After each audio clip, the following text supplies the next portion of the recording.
In front of me is iPhone 16 Pro, and today I would like to show you how you can delete a password from Passwords Manager. Begin by launching Settings and scrolling down to access Apps. Then hit Password over here. Scroll all the way down and click on Open Passwords. Now after entering your passkey, you need to tap on one of those sections to find your password that you wish to delete. Click on it.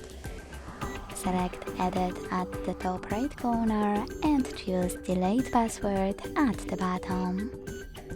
Then confirm your choice in the pop-up. Thanks so much for watching. If you enjoyed this video, don't forget to leave a like, comment and subscribe. Bye!